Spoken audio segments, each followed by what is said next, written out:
My name is Frosh. I am a sixth generation Denver native.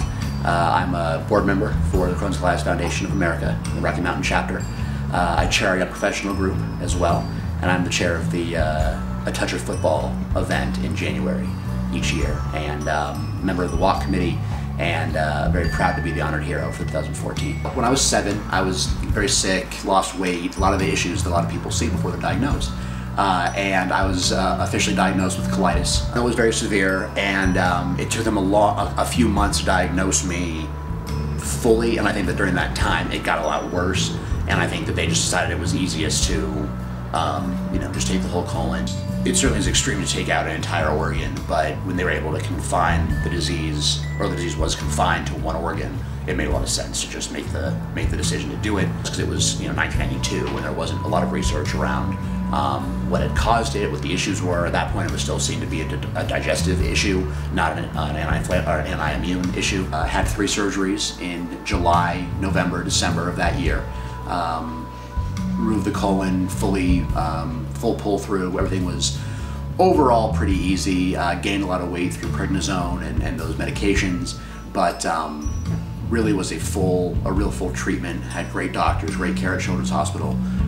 Was very, very fortunate to have just over a year timeline between diagnosis and, not cure, certainly there is no cure, but kind of full treatment to address my concerns. And since then, I've been in very good shape overall, some dietary issues, but very, very fortunate. What really came down to was my family. My family really gave support.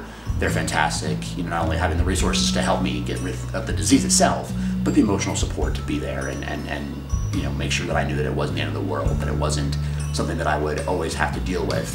If I had, small symptoms or dietary things, I would be very lucky to move on from this disease in a real meaningful way. When I was sick, I had a little mentor who was 9 years old at the time. And so she was able to give me the experience. She was very confident for me. When I was not confident, she was confident.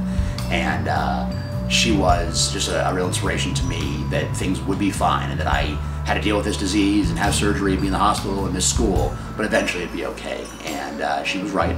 And that's where my allegiance to CCFA really grew. That the work that they do with family, with patients, the medical professionals are so important, but CCFA provides that important support, camaraderie, emotional support in a way that very few other organizations do provide.